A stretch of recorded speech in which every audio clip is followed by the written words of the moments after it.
Olá pessoal, aqui é o Velgas. Hoje, dia 19 de abril de 2026, 16 horas, horário de Brasília. O parlamento russo pressiona Putin. Neste vídeo revelamos a crise sem precedentes que atinge o alto escalão da Rússia, onde o parlamento começa a questionar a continuidade da guerra diante do esgotamento das defesas aéreas. É o motivo que ele está usando para isso, porque quase todas as noites, ou talvez agora todas as noites, Moscou tem sido objeto de ataques de sirenes e São Petersburgo também, que são as duas principais cidades russas. Parece que todo mundo já notou que a guerra já não pode ir mais em frente. Eles eram apoiadores de primeira hora da guerra e do ditador. Parece que só o ditador ainda, e provavelmente com um pequeno grupo com ele, até talvez para eles querem puxar o saco do ditador, que acha que a guerra tem que continuar e que vai continuar. Fique aqui, analise conosco como o racionamento de mísseis interceptadores está deixando cidades e bases militares russas aos ataques de longo alcance da Ucrânia. Veja o contraste entre a falta de munição na linha de frente e o cinturão de proteção luxuoso ao redor das residências de Vladimir Putin. Aqui é a verdade. Inscreva-se no canal, você que não é inscrito. Peço a todos que estão assistindo o vídeo, deixe seu like e comente. Vamos ver como é que vai juntos, como é que vai ser o fim dessa ofensiva contra a Rússia e como é que essa guerra vai terminar. Eu conto com vocês. Muito obrigado. O cenário político e militar na Rússia atingiu um ponto de tensão extrema, com o parlamento pressionando abertamente por uma saída diplomática antes de um colapso inevitável. Ou seja, eles já estão falando, os deputados russos já falam de um colapso inevitável. Os contínuos ataques de longo alcance executados pela Ucrânia expuseram uma fragilidade existencial no sistema de proteção do território russo. Relatórios de inteligência indicam que a Rússia esgotou seus estoques de mísseis de defesa aérea, a tal ponto que o comando militar iniciou um racionamento rigoroso. Vozes silenciosas dentro do parlamento da Rússia agora instam o ditador Vladimir Putin a encerrar o conflito para salvar as aparências antes que a estrutura defensiva desmorone por completo. A escassez de mísseis interceptadores críticos, especialmente para o sistema Pantsir, está forçando os comandantes a escolher quais setores sacrificar, deixando infraestruturas vitais expostas. Analistas internacionais já consideram o risco real de um colapso total da arquitetura defensiva em múltiplas camadas da Rússia, o que deixaria grandes cidades russas à mercê da artilharia aérea ucraniana. Mas eu acho que dá para falar até que já estão à mercê, porque todos os dias a cidade mais defendida é Moscou, a segunda mais defendida é São Petersburgo, eles conseguem entrar dentro da cidade. Ali dentro da cidade, em volta de Moscou, essa defesa antiaérea, ali a Ucrânia já abriu corredores também. E eles não têm sistemas de defesa aérea em quantidade suficiente para repor. Eles ficam num dilema. Ou repõem no front, ou repõem em Moscou. Né? E na península da Crimeia, a situação é descrita como muito crítica, com unidades em Sevastopol fazendo apelos desesperados por mais munições ao Ministério da Defesa. Tropas russas foram flagradas tentando abater drones modernos, utilizando apenas armas leves como fuzis, um sinal claro de que os recursos tecnológicos de interceptação escasseiam ou secaram, ou cessaram. Né?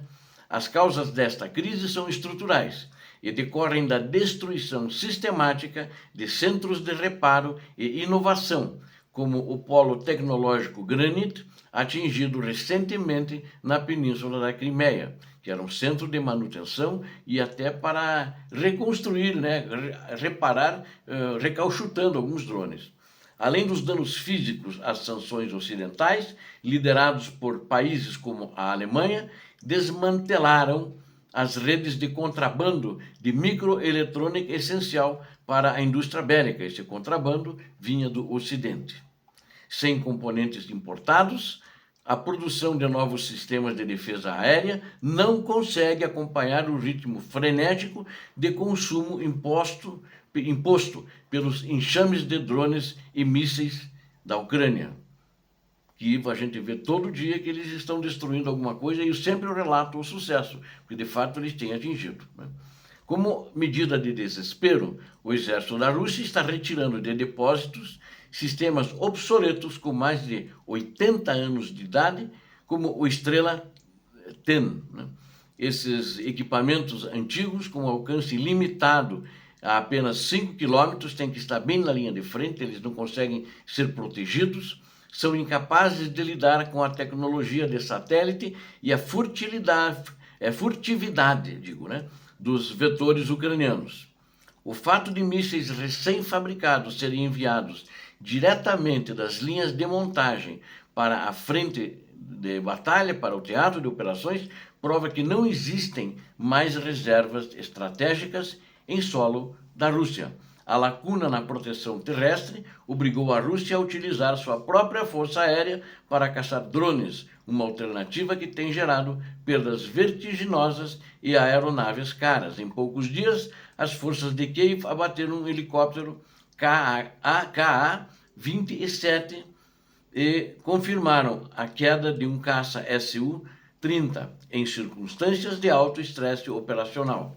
Outras perdas significativas incluem uma aeronave de transporte AN-26 e um jato de ataque Su-34, corroendo ainda mais a capacidade de proteção aérea do Kremlin.